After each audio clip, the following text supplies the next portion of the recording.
In this video, I'll be showing you how to come up with this final image. Here's the original image that we will be working with.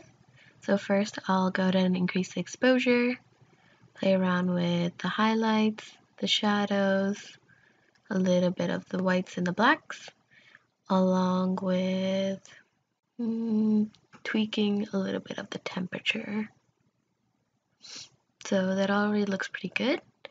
Next we'll go on to vibrance just to make the colors pop a little bit more. And so far the picture already looks pretty good. Now that the photo looks the way we want, we will try to fix some of these blemishes on the skin by going to Photo, Edit in Photoshop. Now I'll go ahead and press Ctrl J to make a duplicate layer. And now let's get close up into the skin. Okay, so now that we see each blemish, I'll go ahead and choose the spot healing brush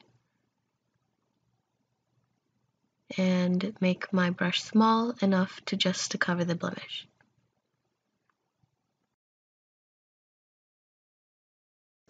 Now I'm going to start doing frequency separation by creating two duplicate layers, and I will hide the first one, call it high, and the second one we'll keep it visible and call it low.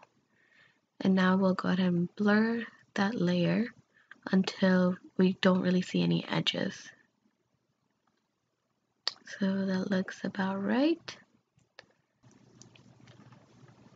Now we'll make the high layer visible, go to Image, Apply Image, and make sure that the layer is low. The blending is subtract, offset is 128, and scale is 2.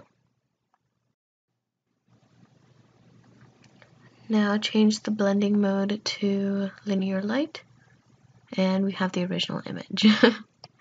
So now let's go back to low and try to blend out some of the skin coloring. So you just have to choose a section of the skin and then go to Filter, Blur, Gaussian Blur, and we just want to smooth out that skin color. So that looks pretty good. You don't want to overdo it, just keep it very simple and just do that for various sections of the face. Now let's go to Layer, New Layer and name this to Blend. And the purpose of this layer is to lighten up some of the darker areas. Now we'll choose the paintbrush tool and reduce the opacity to maybe around 10. And after choosing a skin color around that area, just start painting underneath her eyes.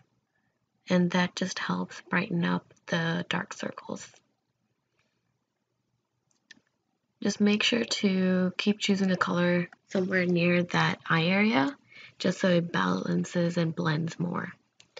Make sure to use an opacity half of what you used from underneath the eye for top of the eye area, because it does have shadows. And now let's go ahead and merge the layers. And we look like we're good to go. So let's go ahead and save, and that will make a copy into Lightroom. And now we'll switch back to Lightroom. And now we see that the skin is beautiful and flawless. So now let's create a mask for the white part of the eye. And we just want to make it look even whiter and remove any of that red discoloration that it may have. And there's our mask. And let's go to teeth whitening and reduce the exposure. And that looks about right. And now we'll just choose the mask again, and now we want to intensify the eyeliner. So both the top part and bring it down a little bit at the bottom part. Now let's keep it to burn darken and maybe decrease the shadows a little bit more, and that looks good.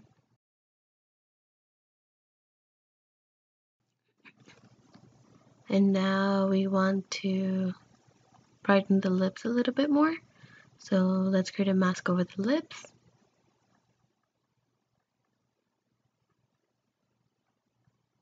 And there's our mask. And let's do lighten.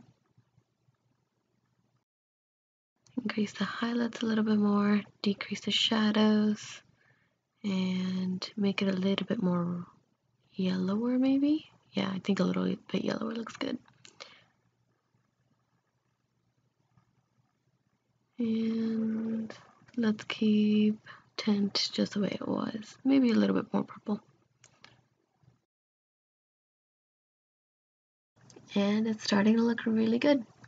So now let's zoom out. And now we want to select the entire part of the skin of our face. And make sure to adjust your brush size. And this is kind of just a rough estimate. It doesn't really have to be perfect. And now let's go to soften skin. Reduce the clarity, or technically increase it from what it was before. And now we're going to select the brush tool again, and now we're going to contour her cheeks just to bring them out a little bit, since smoothing the skin kind of flattened it out a little bit. And let's go to darken, reduce the exposure, the shadows, increase the temperature a little bit, and yeah, that's pretty much it. Since softening the skin made the skin a lot brighter, now we want to choose a mask and select around the eye area, and we just want to make this a little bit more lightened. And there's our mask. And now we'll go to dodge lighten and reduce the exposure a little bit, and that looks pretty good. And now we're done with the face. Now we'll choose adjustment brush one more time, and I just want to make the edges a little bit darker so the focus of the picture is to the center and to her face. Let's go to darken, decrease the exposure a little bit, and that looks pretty good. And there's the before and after, and look how much changes we made to the skin. And it still looks pretty realistic. It's not too overdone. I hope you like the result, and thank you for watching. And if you'd like, go follow me on Instagram and Twitter.